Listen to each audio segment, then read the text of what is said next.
Bismillahirrahmanirrahim. Assalamualaikum warahmatullahi wabarakatuh. Halo teman-teman semuanya. Ya, apa kabarnya? Semoga kita semua selalu dalam keadaan sehat walafiat, panjang umur, dimurahkan rezeki kita, dan tentunya semoga kita semua selalu di dalam naungan perlindungan Allah Subhanahu wa taala. Amin ya rabbal alamin. Oke, saya ucapkan selamat datang kembali di channel YouTube saya ini. Ya, kurang lebih kira-kira udah 2 tahun lebih ya. Saya nggak upload lagi konten atau video apapun itu. Dikarenakan di waktu itu saya sangat sedang sibuk sekali. Dan sekarang alhamdulillah saya pun bisa meluangkan waktu saya untuk kembali ke YouTube saya. Guna untuk men-sharing video ataupun konten yang tentunya positif dan bermanfaat. Oke, singkat saja, jadi di video kali ini saya akan men-sharing tentang tugas kuliah saya yang yakni tentang algoritma dan pemrograman. Jadi sebentar kita akan bahas bersama mengenai algoritma yang berstruktur percabangan dan juga dengan pemrogramannya dengan menggunakan bahasa C++ untuk mengimplementasikan dari algoritma percabangan tersebut. Dan tentunya itu adalah kita akan bersama-sama untuk coding. Oke?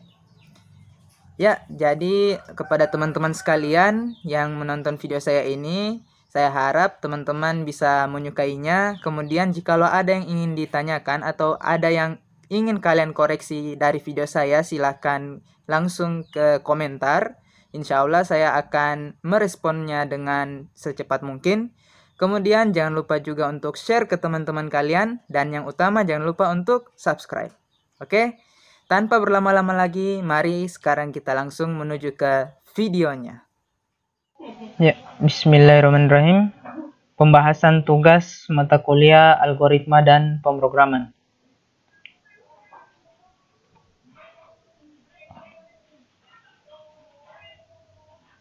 Baik, yang akan saya bahas di sini tentang tugas mata kuliah algoritma dan pemrograman ini adalah mengenai algoritma yang berstruktur percabangan.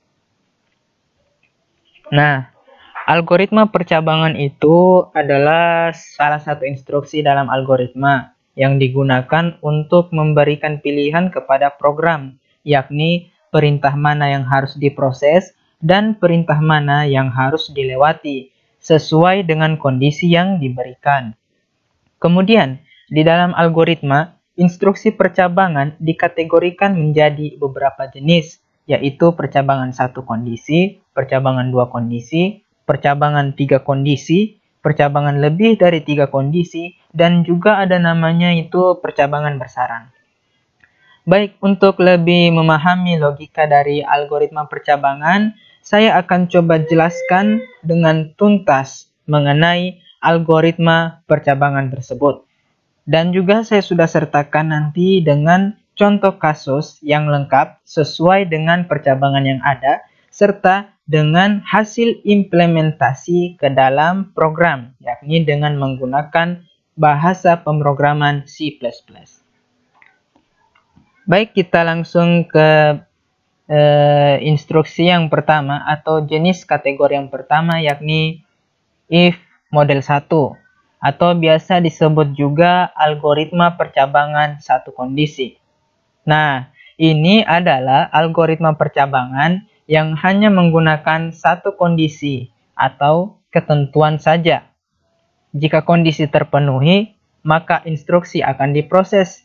Jika tidak terpenuhi, maka akan dilewati atau diloncati begitu saja. Dengan kata lain, algoritma atau program yang nantinya kita buat akan langsung selesai jika kondisinya tidak terpenuhi. Dan jika kondisinya terpenuhi, maka pasti akan diproses.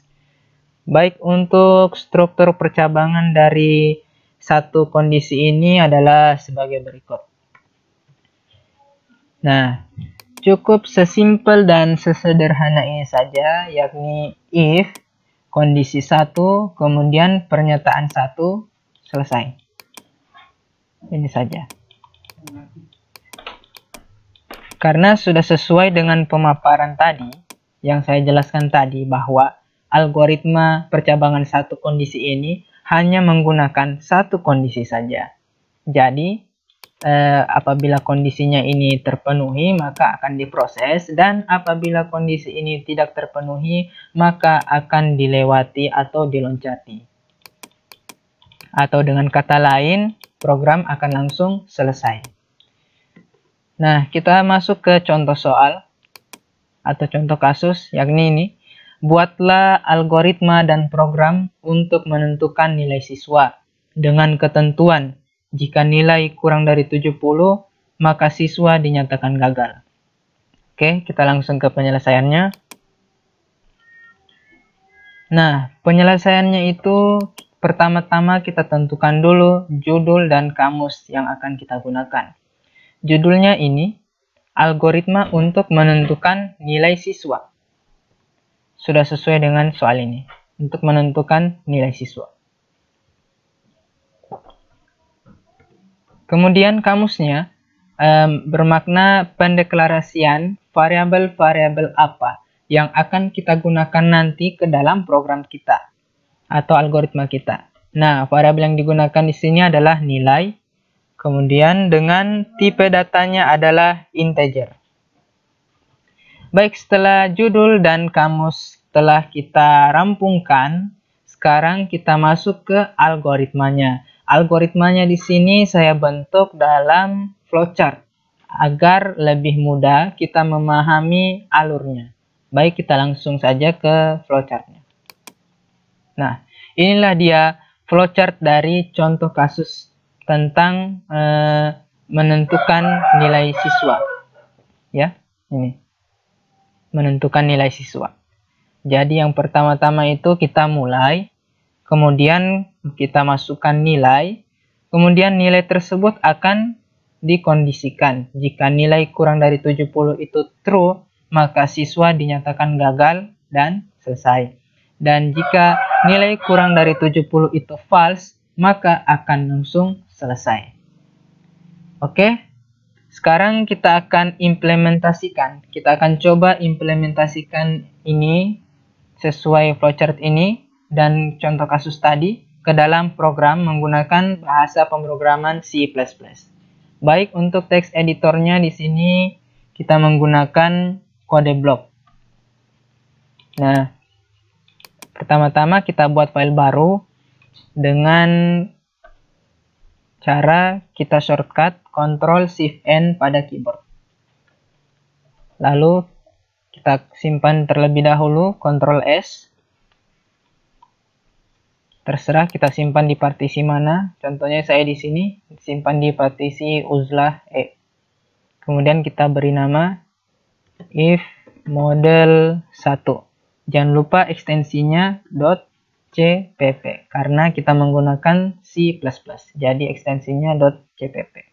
Kemudian kita enter atau simpan. Nah, lalu kita mulai codingannya. Pertama-tama strukturnya dulu, struktur bahasa C++ yang umum. Include IOStream using name space std and the main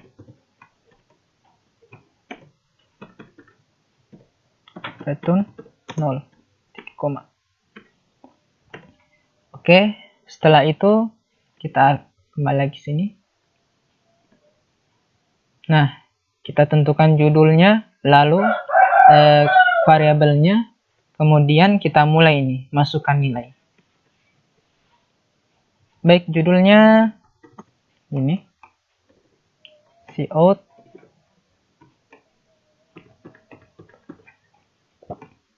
program menentukan nilai siswa.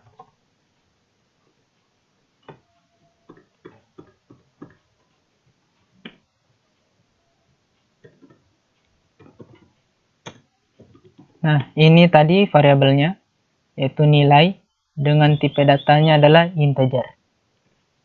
Jangan lupa titik koma. Kemudian kita mulai sesuai flowchart tadi. Ini masukkan nilai. Jadi masukkan nilai. Kemudian titik koma, lalu jangan lupa kita arahkan ke variabel nilai dengan sin nilai titik koma. Nah, setelah kita masukkan nilai, nilai tersebut akan dimasukkan ke dalam kondisi. Yakni kalau true, siswa dinyatakan gagal. Kalau false, langsung selesai. Baik, untuk di programnya kita langsung tuliskan if nilai kurang dari 70, maka tampilkan siswa dinyatakan gagal. Oke. Dan selesai. Seperti inilah pemrogramannya yang hanya yang algoritma satu kondisi atau percabangan satu kondisi. Baik, kita akan langsung coba jalankan dengan cara menekan F9 atau shortcutnya itu F9 pada keyboard. Kita tunggu. Nah, kita bisa lihat bersama di sini programnya masih terhambur, belum teratur dan rapi. Baik, seharusnya ini masukkan nilai berada di bawah karena ini judul program menentukan nilai. Oke, kita akan mencoba memperbaikinya. Nah, kita arahkan kursor kita di sini. Lalu kita masukkan fungsi NDL. Apa itu? Nah, fungsi NDL itu yang ini. NDL. Oke.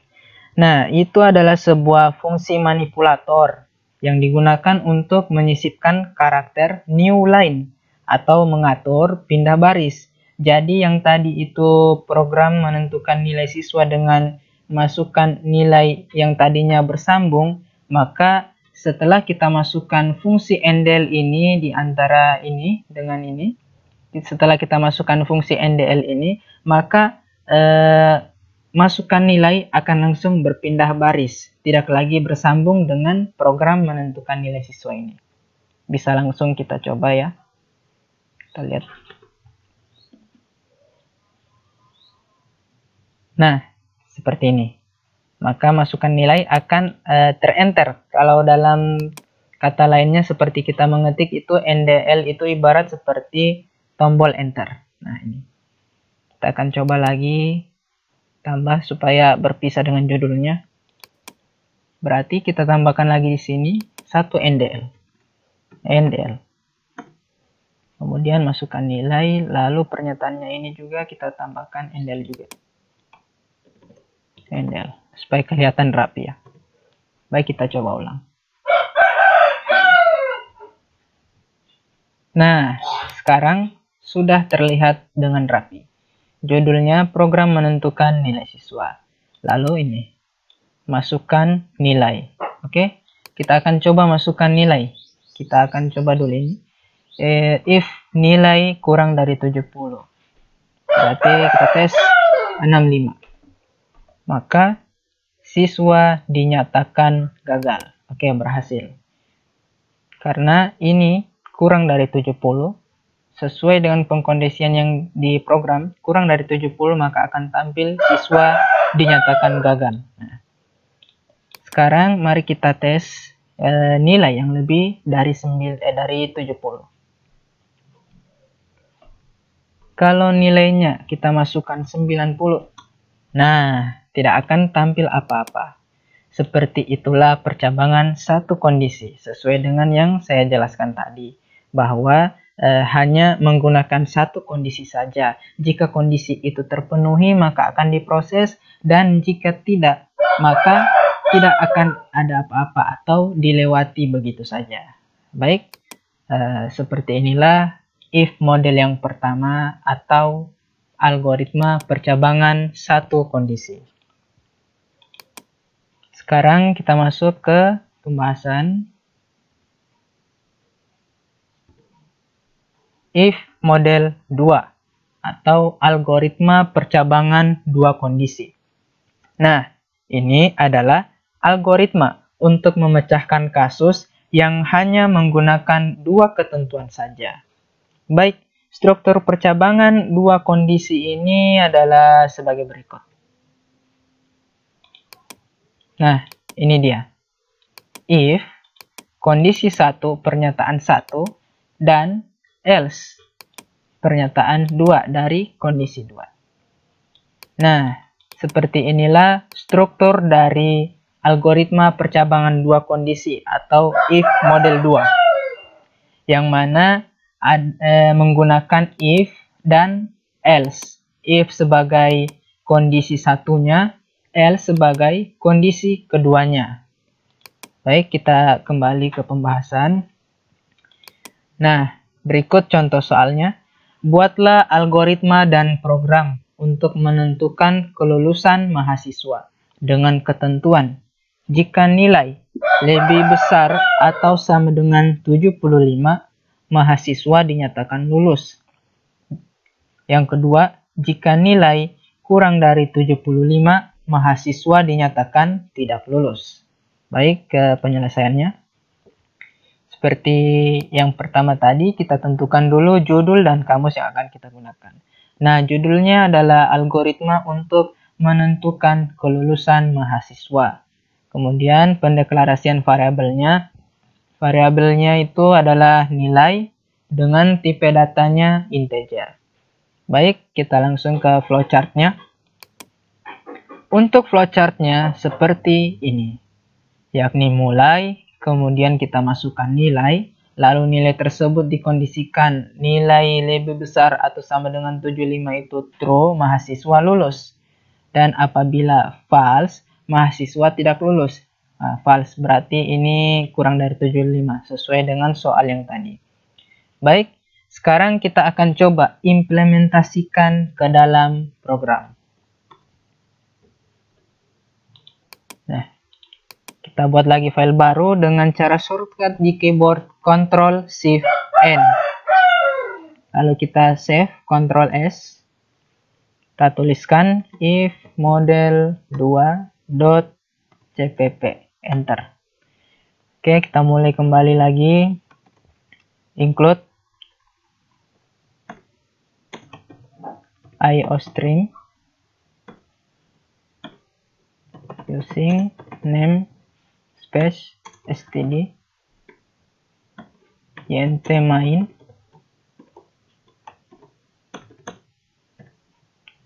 return koma. Nah, pertama judulnya cout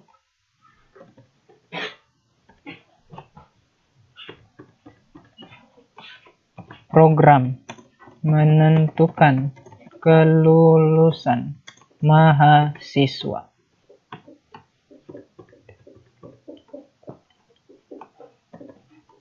DL NDL.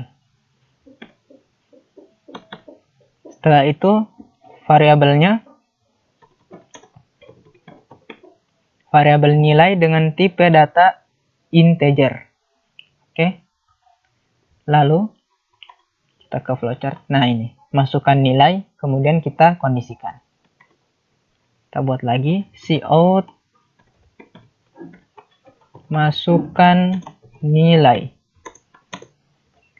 titik koma, lalu kita arahkan ke variabel nilai.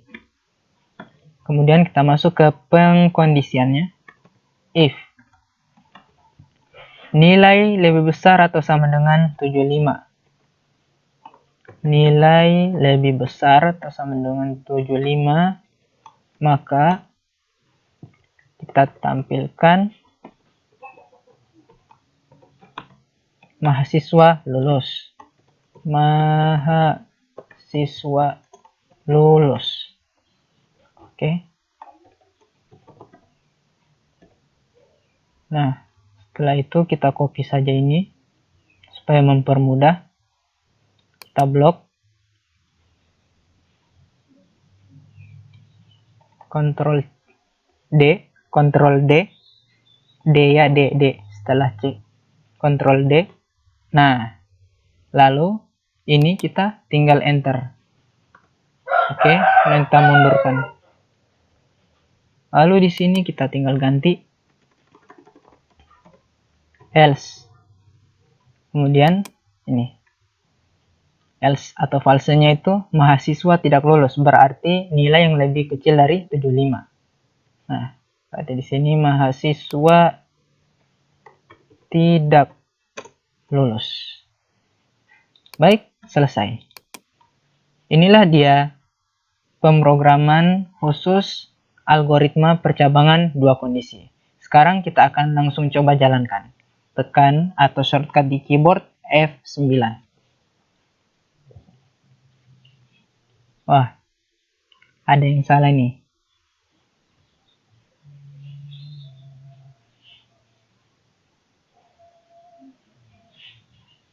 Oh iya, lupa penutupnya.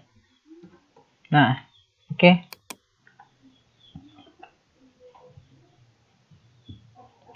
Nah, program menentukan kelulusan mahasiswa. Kita akan coba kondisi yang pertama, lebih besar sama dengan 75. Maka tampil mahasiswa lulus. Jadi kita masukkan 90. Nah, maka akan tampil mahasiswa lulus. Baik, kita coba lagi kondisi yang kedua.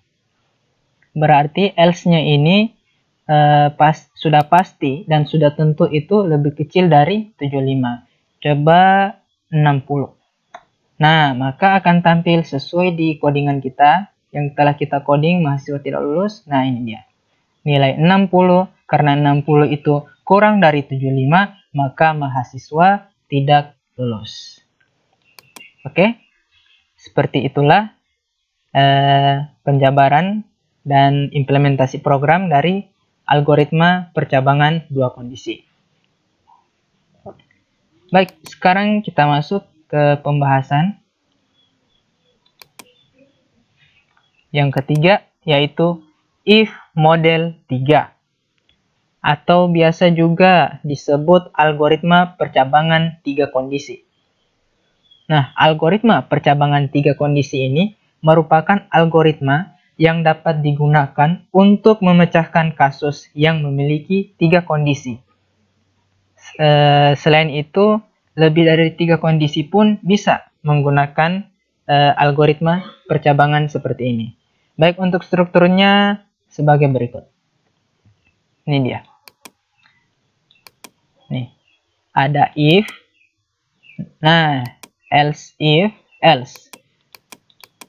If sebagai kondisi pertama, else if sebagai kondisi keduanya, dan else atau kondisi terakhirnya yaitu sebagai kondisi ketiganya. Nah, inilah struktur kode atau penulisan algoritma percabangan 3 kondisi. Sebenarnya biar lebih dari 3 kondisi pun strukturnya sama seperti ini. Tinggal ditambahkan. Contohnya misalnya saya mau 5 kondisi ya. Berarti di sini tambahkan lagi. Nah, tambahkan lagi. Nah, jadi ada kondisi 2, 3, 4, dan terakhir kondisi ke-5. Intinya sama. Apabila kondisi itu berada di kondisi terakhir, berarti memakai else. Tetapi, jikalau kondisinya belum sampai atau belum masuk di bagian kondisi terakhir, berarti menggunakan else if. Ya, seperti itulah adanya. Kalau if hanya untuk selalu di kondisi yang pertama. Baik, seperti inilah strukturnya. Sekarang kita kembali ke pembahasan dengan contoh soal, yakni buatlah algoritma dan program untuk menentukan penggolongan usia seseorang dengan ketentuan. Pertama, jika usia kurang dari atau sama dengan 5, maka tergolong balita. Kedua, jika usia lebih dari 5 dan usia kurang dari atau sama dengan 12, maka tergolong anak-anak. Yang ketiga, jika usia lebih dari 12 dan usia kurang dari atau sama dengan 18, maka tergolong remaja. Dan yang terakhir, jika usia lebih dari 18, maka tergolong dewasa. penyelesaiannya. Judul algoritma untuk menentukan penggolongan usia seseorang. Kamus variabel yang kita gunakan yakni usia dengan tipe datanya adalah integer. Flowchartnya seperti ini. Mulai, kemudian kita masukkan nilai, lalu nilai tersebut atau usia di sini maksudnya, usia tersebut akan dikondisikan. Apakah usia itu lebih kecil atau sama dengan 5 true, maka tampil balita. Kalau false, maka akan lanjut ke kondisi yang kedua, yakni usia lebih besar dari 5 dan usia lebih kecil atau sama dengan 12 itu true, maka akan tampil anak-anak. Dan kalau false, maka akan lanjut lagi ke kondisi yang ketiga, yakni usia lebih besar dari 12 dan usia kurang dari atau sama dengan 18 dan true, maka akan tampil remaja. Dan apabila false, maka akan ke kondisi yang terakhir, yakni usia lebih dari 18, maka akan tampil dewasa. Oke, mulai masukkan nilai usia balita, anak-anak, remaja, selesai. Oke, sekarang kita akan coba implementasikan lagi ke dalam program. Nah, seperti biasa kita buat file baru, Ctrl+Shift+N, dan kita simpan, Ctrl+S, lalu kita beri nama ifmodel3.cpp, enter. Oke, include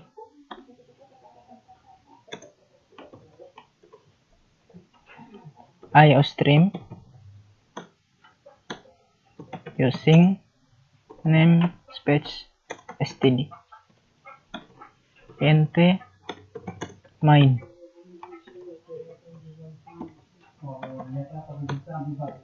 return 0 titik koma.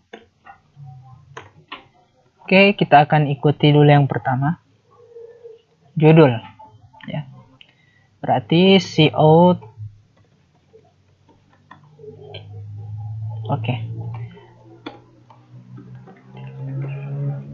program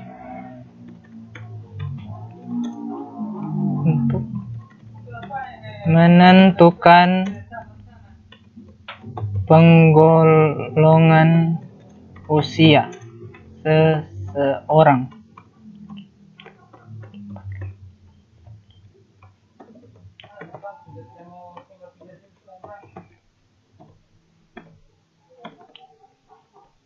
Kemudian variabelnya usia, tipe data integer ya, berarti integer usia, koma. Nah, kemudian kita masukkan usia, salah di sini ya, seharusnya usia. Nih, kita ubah dulu.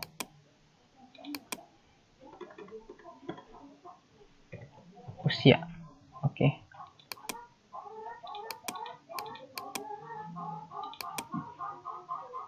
Nah, kita masukkan usia.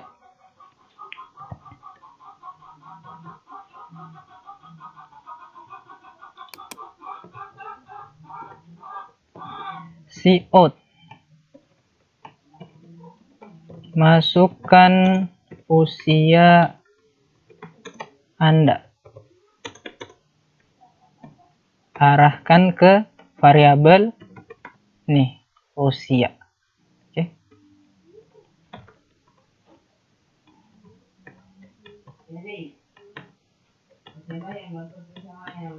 Nah, setelah itu kita kondisikan apakah usianya itu kurang dari sama dengan 5 dan seterusnya.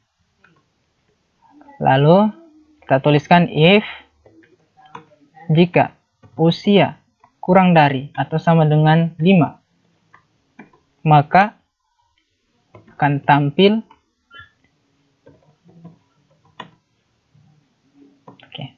kita tuliskan di sini tergolong Anda tergolong balita.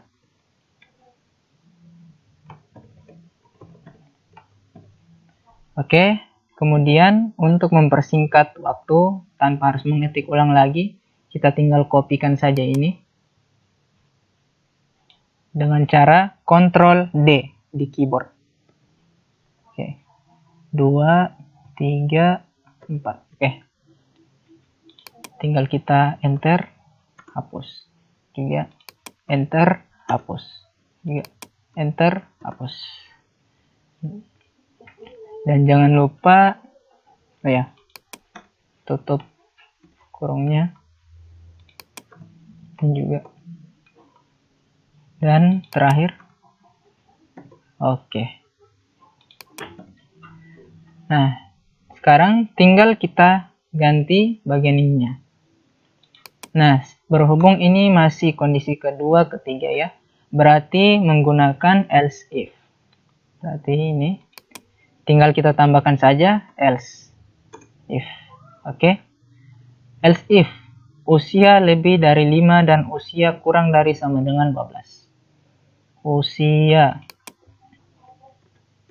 lebih dari 5 dan usia kurang dari sama dengan 12, maka tergolong anak-anak.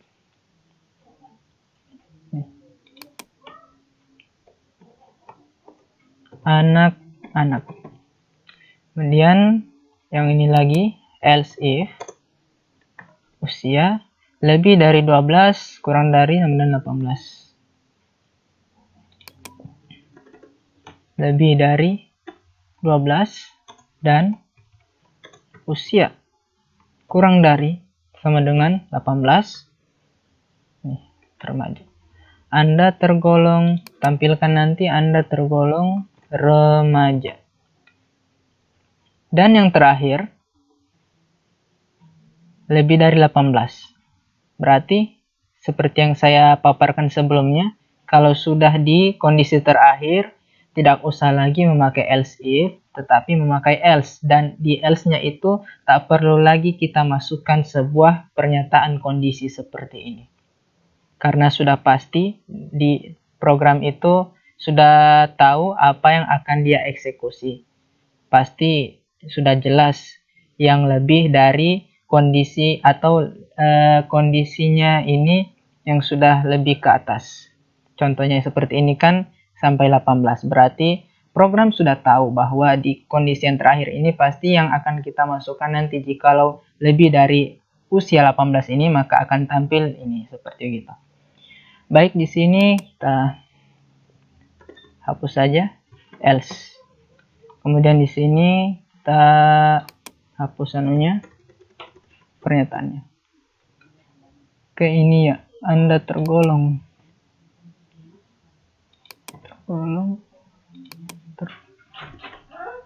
tergolong. Oke, tergolong. Nah, kondisi terakhirnya tergolong dewasa. Anda tergolong dewasa. Dewasa. Saya tunggu dulu ya. Lulus, ya, aman-aman. Oke, kita seperti inilah pemrograman C++ mengenai percabangan yang 3 kondisi ataupun lebih dari 3 kondisi. Nah, contohnya seperti ini. 1, 2, 3, 4. Ada 4 kondisi. Dan strukturnya pun masih sama menggunakan seperti ini. If, else if untuk kondisi pertama, else if untuk kondisi setelah kondisi pertama, sampai seterusnya, dan else adalah kondisi penutup atau kondisi terakhirnya. Baik, kita langsung coba saja jalankan. Tekan F9 di keyboard. Nah, ini program menentukan penggolongan usia seseorang. Kita masukkan usia ya. Kita mulai dari kondisi yang pertama, kurang dari atau sama dengan 5. Kita coba 5. Nah, betul. Anda tergolong balita. Oke, kita coba lagi.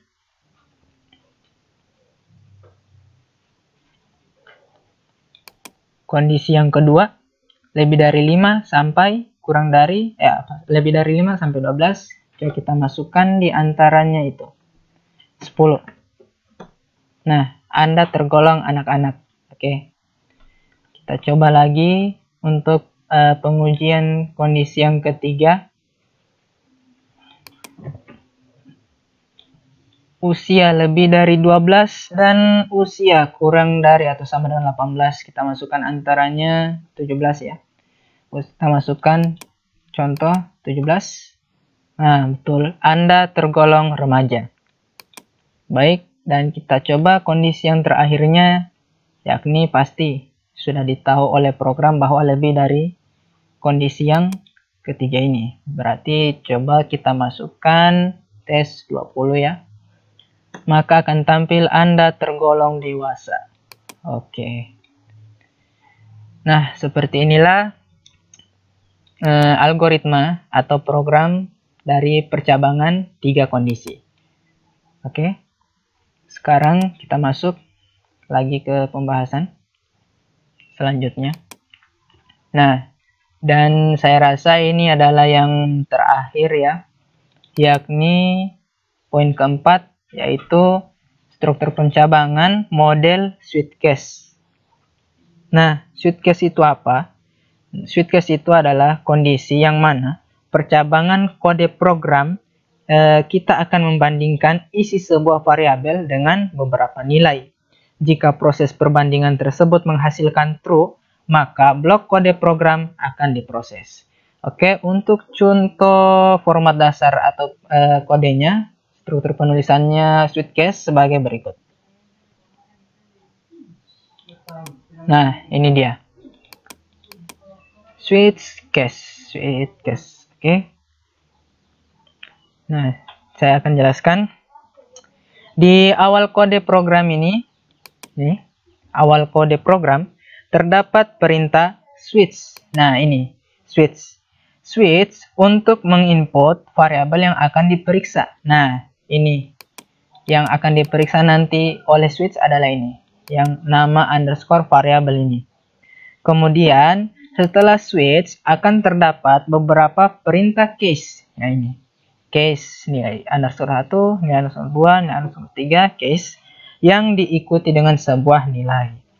Nah, kemudian jika isi dari nama underscore variabel ya, contoh yang ini, sama dengan salah satu di nilai yang case ini, maka blok kode program yang ini akan dijalankan. Begitu pula dengan case-case yang lain. Jika nama underscore variabel ini sama dengan nilai yang ada di case ini, maka blok kode ini akan dijalankan. Begitu pula seterusnya. Nah, dan jika ternyata tidak ada, misalnya, jika di antara ketiga case ini tidak ada yang memenuhi atau tidak terpenuhi, maka yang akan dijalankan yaitu adalah ini, blok default. Ini kode program yang dijalankan jika tidak ada kondisi yang terpenuhi. Yang biasanya itu blok default itu memang berada di baris paling bawah, dan ini merupakan opsional. Jadi di dalam program bisa kita gunakan, bisa juga tidak. Nah, dan juga di dalam setiap block case ini ya, di dalam setiap block case. Nah, di dalam setiap block case ini diakhiri pula dengan perintah break. Break. Diakhiri dengan perintah break.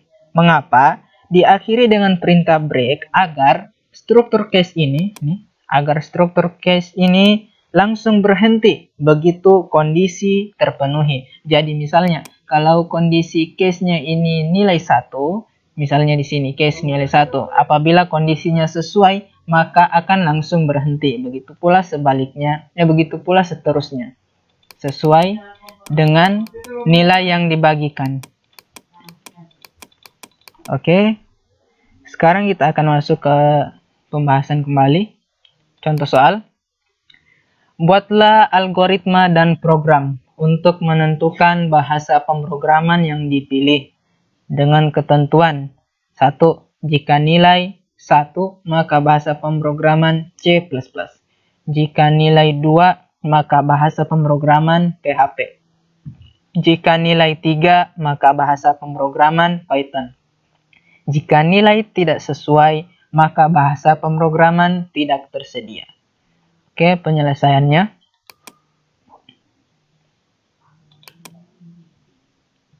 Judul: algoritma untuk menentukan bahasa pemrograman yang dipilih. Kamus variabel yang digunakan nilai. Tipe datanya adalah integer. Dan flowchartnya seperti ini. Dimulai, kemudian kita inputkan nilai, lalu akan di switch nilai tersebut. Apakah kalau case 1 maka pernyataannya itu bahasa program C++, case 2 bahasa program PHP, case 3 bahasa program Python, dan default bahasa program tidak tersedia. Oke, di case-case ini setelah tertampil atau diproses pernyataan ini maka akan langsung di break, ya, sesuai seperti yang saya paparkan sebelumnya tentang break tadi. Kemudian akan ditampilkan bahasa program yang dipilih. Sedangkan default sudah jelas pasti tidak ada bahasa programnya, maka akan langsung selesai. Oke. Sekarang kita akan langsung coba implementasikan lagi ke dalam program. Ctrl Shift N pada keyboard, kemudian Ctrl S. Kemudian kita simpan. Dan nama pencabangan switch case. Switch case.cpp. Oke. Include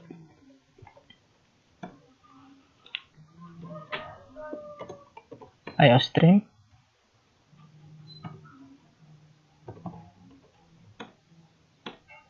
using namespace std, and the main return 0, titik koma. Oke, setelah itu kita kembali ke sini. Judulnya kita buat cout.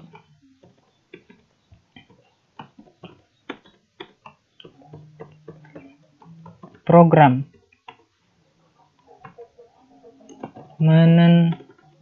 menentukan bahasa pemrograman ya.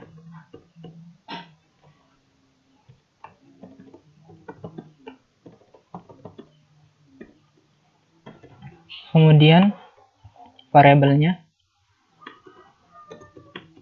nilai. Oke, variabelnya nilai. Setelah itu, nah, kita akan buat dulu sebuah daftar yang memuat ketentuan ini. Berarti cout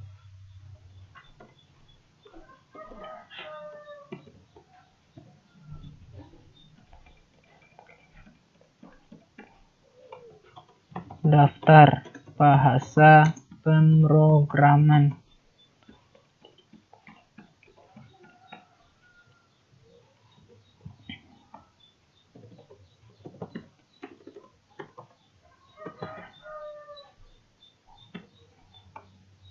Kemudian tinggal kita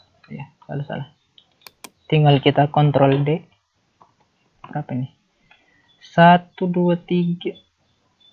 Oke.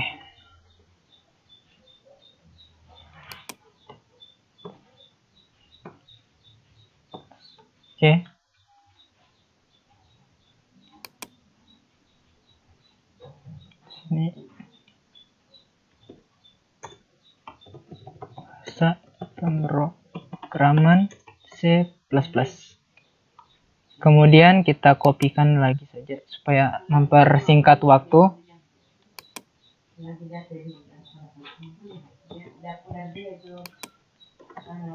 Bahasa pemrograman PHP.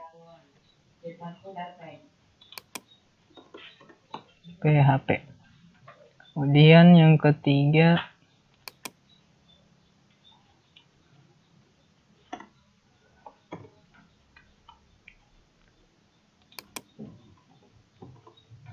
Python.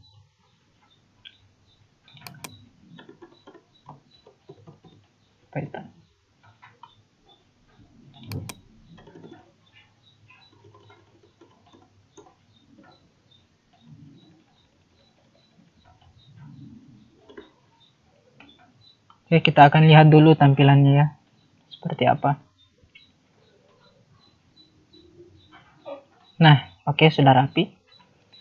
Sekarang setelah daftar bahasa pemrograman, kemudian judul, lalu kamus, sekarang kita akan menginputkan nilai. Baik. Berarti di sini kita tambahkan cout. Kita ganti aja ya, berarti kan ini memilih, berarti masukkan pilihan Anda. Pilihan Anda dalam pilihannya itu hanya boleh 1 sampai 3 saja. Oke. Kemudian kita arahkan ke sin nilai variabelnya ini, nilai. Oke, setelah itu akan masuk di switch, kemudian case, dan default, dan selesai. Oke, kita langsung aja. Di sini switch, kita masukkan nama dari variabelnya. Nah, nilai berarti switch nilai. Switch nilai kurung. Oke, kita mulai di sini. Case 1. Case 1 ini dia. Case 1 bahasa program C++. Oke. Titik 2.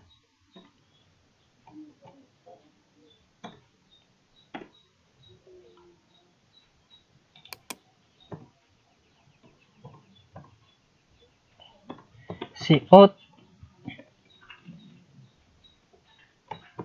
bahasa pemrograman C++.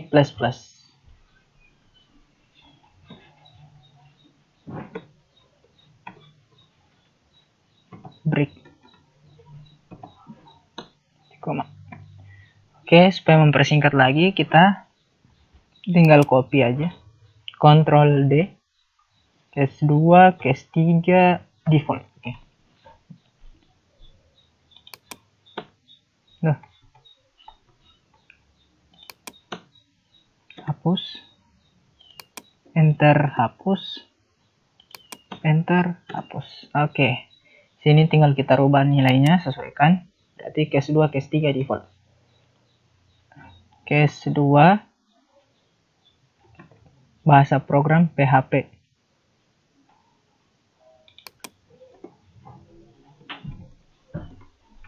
PHP 3 Python.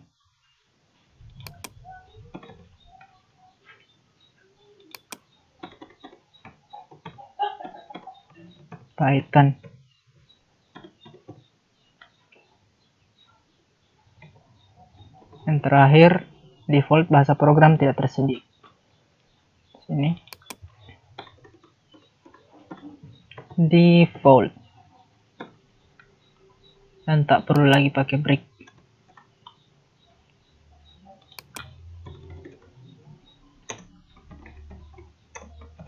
Tersedia.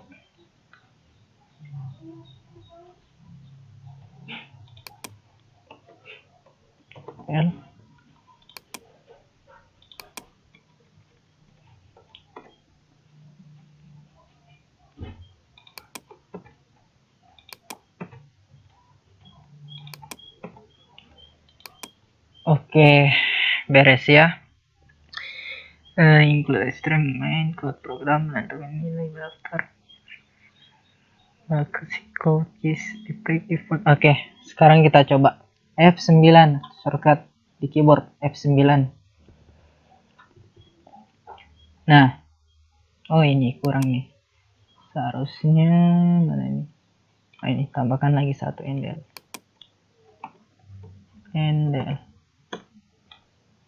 Coba ulang. 9.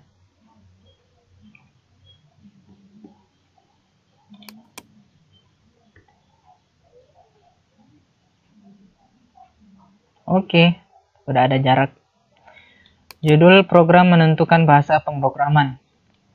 Ini daftar bahasa pemrogramannya ada 3. Yang pertama bahasa pemrograman C++, kedua bahasa pemrograman PHP, ketiga bahasa pemrograman Python. Sudah sesuai ya? Sesuai. Kemudian nih, kita masukkan pilihan Anda yang dalam pilihan kita itu hanya boleh 1 sampai 3 saja. Nah, kalau 1 maka akan tampil ini, 2 tampil ini, 3 tampil ini, dan selain dari 1 sampai 3 akan tampil ini. Oke, kita akan coba. 1.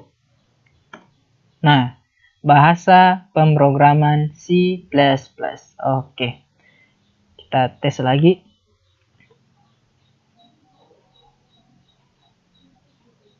Dua. Nah, sudah sesuai. Bahasa pemrograman PHP. Ya.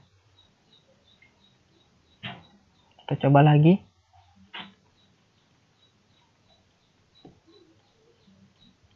3. Bahasa pemrograman Python. Oke, bahasa pemrograman Python. Oke, dan terakhir kita coba angka yang tidak terdaftar di sini. Selain 1, 2, dan 3. Kita coba misalnya 0 ya. Kita tes. Tunggu masih loading nih. Nah, kita tes 0. Nah, bahasa pemrograman tidak tersedia. Oke. Tes lagi ya. 90. Nah, bahasa pemrograman tidak tersedia. Oke, seperti itulah pencabangan untuk yang model Sweetcase. Ini dia codingannya dan hasilnya, implementasinya. Oke, jadi if model 1, model 2, model 3, Sweetcase. Oke, sudah rampung semuanya. Sekian, oke, terima kasih. Semoga apa yang saya jelaskan ini bisa bermanfaat bagi teman-teman sekalian yang menonton video saya ini. Dan pula, semoga makin memahami makna dari algoritma pencabangan.